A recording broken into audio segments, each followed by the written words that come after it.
অনেকদিন পর সবাই মিলে একসাথে এইভাবে বসে আড্ডা দিলাম, বিশেষ করে আমার সেই ভাইটির সাথে। আর এখানকার চারপাশে শুধু শুটিং চলছিল, ওইগুলা দেখে তো আমি পুরাই অবাক হয়ে গেছি। তাছাড়া বাসায় কিন্তু আজকে সরষে ইলিশ করছিলাম, সেগুলো খেয়ে দিয়ে কিন্তু আমরা ঘুরতে বের হয়ে গিয়েছি। তো হ্যালো গাইজ, আসসালামু আলাইকুম। আকি bright new vlog is it. কেমন আছো সবাই? আই হোপ সবাই ভালো আছো। তোমাদের দোয়ায় আর আল্লাহর রহমতে আমি অনেক ভালো আছি। প্রথমত একটা কথা বলি, অনেকদিন পর আমার সেই ভাইয়ের বউ, ভাইয়ের সন্ধে আমাদের বাসায় আজকে এসেছে। সরি, আজকে না কালকে সন্ধ্যার দিকে এসেছে, তাই আজকে প্ল্যান করেছি যে সিম্পল কিছু রান্না বান্না করে আমরা আজকে ঘুরতে বের হয়ে যাব। আজকেও তো আমাদের বাসা থেকে ওদেরকে যেতে দিব না, এই জন্য শর্টকাটে আমি করলা ভাজি আর সরিষার ইলিশটা রান্না করব। এই তো আমার করলা ভাজিটা শেষের দিকে, করলা ভাজিটা শেষ করে কিন্তু আমি ইলিশ মাছগুলো সবকিছু মশলাপাতি দিয়ে মাখিয়ে নিব। আজকে তো সরিষার ইলিশ করার জন্য ইলিশ মাছগুলো কিন্তু আমি ভাজি করব না, ওই যে বললাম না শর্টকাটে আমি রান্না করব, এই জন্য সরাসরি আমি সরিষার ইলিশটা করি। যদি ইলিশ মাছগুলো খুব ছোট ছিল, তবে এই ছোট ইলিশ মাছগুলোর দাম ছিল 650 টাকা কেজি। আমাদের মতন মধ্যবিত্তদের ইলিশ মাছ আর খাওয়া এই তো আমি সরিষার ইলিশ করার জন্য সরিষার তেল নিয়েছি, তার মধ্যে কালো জিরা ফোড়ন দিয়েছি। এবার কিন্তু আমি সরিষা বাটা, তারপরে লবণ, হলুদ, মরিচের গুঁড়া সবকিছু দিয়ে একটা মশলা করে নিই। এবার মশলাটাকে কিছুক্ষণ কষিয়ে কিন্তু সেই মশলার মধ্যে আমি ইলিশ মাছগুলো সরাসরি দিয়ে দিব, তারপরে একটুখানি সিদ্ধ করে ইলিশ মাছগুলো তো ওই পাত্রের মধ্যে দেওয়ার পরে আমি বুঝলাম যে এই পাত্রের মধ্যে আমার সরিষা ইলিশ করা সম্ভব না, তাই আমি আরেকটা পাত্রের মধ্যে ঢেলে নিই, কারণ মাছগুলো মশলার মধ্যে ডুবছিল না, এই জন্য আমি কত একটা পাত্রের মধ্যে ঢেলে নিলাম। আর এখন কিন্তু আমার সুন্দর মতন রান্নাটা হয়ে যায়। আর ইলিশ মাছ তো সিদ্ধ করতে বেশি সময় লাগে না, এখন আমি কিছুক্ষণ জাল করে নিব এই মশলার সাথে মাছগুলো মিশিয়ে, তারপরে কিন্তু আমার রান্নাটা খুব সুন্দর মতন হয়ে যাবে। রান্নাটা শেষ করে কিন্তু আমি গোসল করে সরাসরি ড্রেসটা পরে খাওয়া দাওয়া শুরু করে দিয়েছি।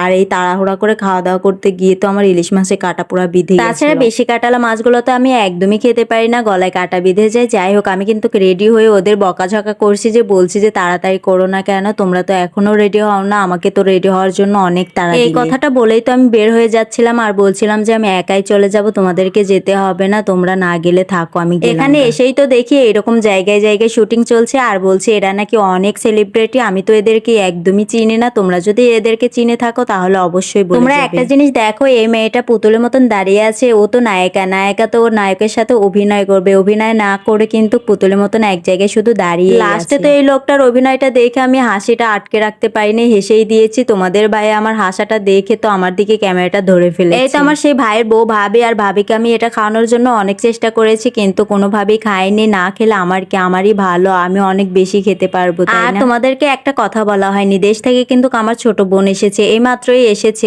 ওই এখানেই নেমেছে, আমরা এখানেই নামতে বলেছিলাম যে এখানে এসে নামিস, আমরা ঘোরাঘুরি করে তারপরে বাসায়। আমার হাতে যে ড্রিঙ্কটা দেখতে পেলে, এটা কিন্তু আমার ছোট বোন গাড়ি থেকে কিনেছিল সে খাওয়ার জন্য, আর আমি খেয়ে নিলাম, কারণ ছোট বোনেরটা তো বড় বোনরাই খায়। তারপর আমার সেই ভাইয়ের সন্ধে কিন্তু আমাদের বাদাম কিনে দিয়েছে, আর আমি বাদাম নিয়ে কিন্তু অনেক মাতবাড়ি করছি, আর বলছি যে আমার মাতবাড়ি করতে অনেক ভালো লাগে, আমি কাউকে দিব না, একা একা। তোমাদের ভাইয়া তো বললো যে চলো এক জায়গায় বসে সবাই মিলে আড্ডা দেই আর বাদাম খাই। আমি বললাম চলো ঠিক আছে, এটাই ভালো হবে, আড্ডাও দেওয়া হবে আবার বাদামও খাওয়া হবে, অনেক মজা। এই তো আমরা সবাই মিলে একসাথে বাদাম খাচ্ছিলাম আর অনেক মজা করছিলাম। আমি তো বাদামের একটা ঝাল লুকিয়ে রেখেছিলাম, সেটার কথা তো আমার একদমই মনে ছিল না। তারপর যখন বাদামটা শেষ হয়ে গেছে তখন আমার ঝালের কথা মনে পড়লো, আমি তখন কিন্তু বের করে দিয়েছি। সবাই বলছে যে এখন খাও, এটা নিয়ে তো আমরা অনেক হাসাহাসি করছিলাম। ওইখানে তো আমরা অনেক আড্ডা দিলাম, অনেক মজা করলাম। এবার কিন্তু আমরা একটা মার্কেটে ঘুরতে এসেছি, আর মার্কেটে ঘুরতে আসার একটা উদ্দেশ্য, সেটা হচ্ছে আমার ছোট বোন আর ভাবির জন্য, কারণ ওরা নাকি কখনোই লিফটে উঠে নাই, লিফটে ওঠার জন্য কিন্তু আমরা মার্কেটে এসেছি। আর মার্কেটে এসে লিফটে যখন উঠালাম তখন কিন্তু আমার ছোট বোন কোনোভাবে পেরেছিল, আমার ভাবি তো কোনোভাবেই পারছিল না। ফার্স্ট টাইম তো এরকম হবে, এটাই স্বাভাবিক, আমারও হয়েছিল। আর আমি ওদেরকে একটা জিনিস দেখাচ্ছিলাম, কারণ এই মার্কেটে একটা সময় আমি কিন্তু